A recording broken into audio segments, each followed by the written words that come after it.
Nation, your news, One American News Network.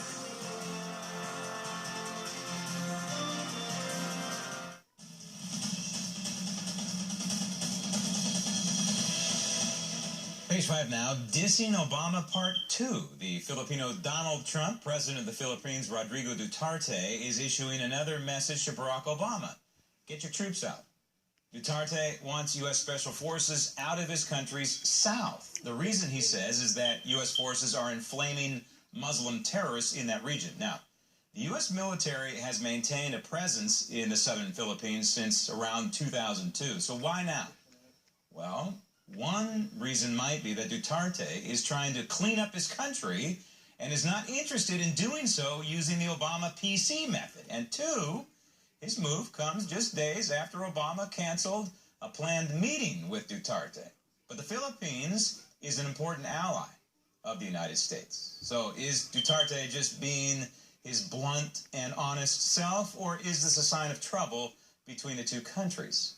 Joining me now on the Daily Ledger, page 5, beats Stephanie Marie. And Steph, Duterte, let's face it, is the polar opposite of Barack Obama, and he's not afraid to tell the 44th president that that is the case. Duterte's had an uneasy relationship with the U.S. since he became president in June. Now, Duterte says that he doesn't want a rift with America, but he says, quote, they have to go.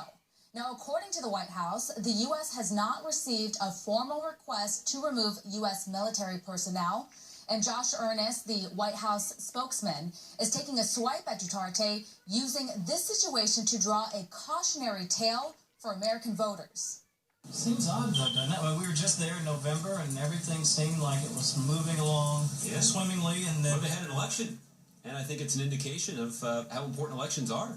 The Filipino people made a decision, and the Filipino people have enormous affection for the United States.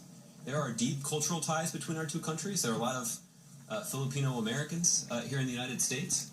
When the Philippines was hit by a devastating cyclone, it was the United States who led an international response, mobilized millions of dollars, tens of millions of dollars in resources to try to meet the basic humanitarian needs of the Filipino people. But yes, elections have consequences. And elections do say a lot about what kind of person is going to represent your country on the international stage. And it's why you were going to prize qualities like decorum and temperament and judgment in casting votes in elections, because you know that that person's going to represent you on the international stage. And I think that's certainly something that the Filipino people are well aware of right now. Cautionary tale for the American voters, that what you're getting at? Well, I guess some people could draw that analogy if they chose to do so. Pretty much everybody. Let me ask you a little mode right now. We're 8 weeks for an election, so it's natural that you might interpret many of the things that I say through the prism of a national election.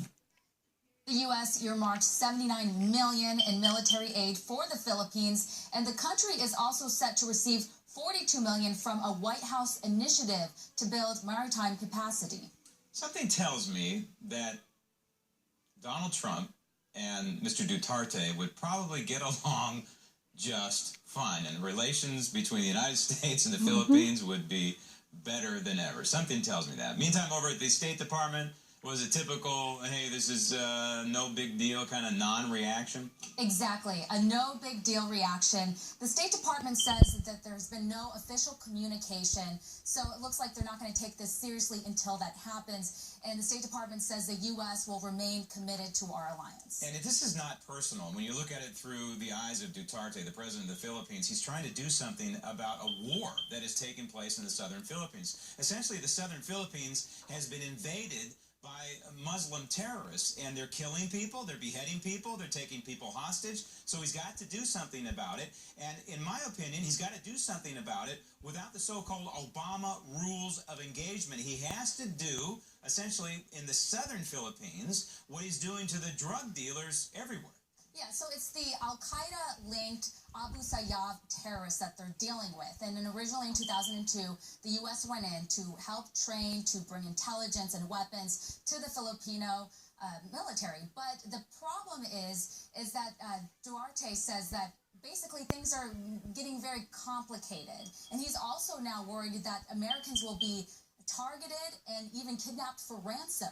Well, we should be supporting his efforts to eradicate the Islamic terrorists in the southern Philippines right now, one way or another. Even if it means getting the troops out, if we give them some sort of other support, absolutely, because it's part of the global war on terrorism, whether you like the guy or not. Steph, thanks.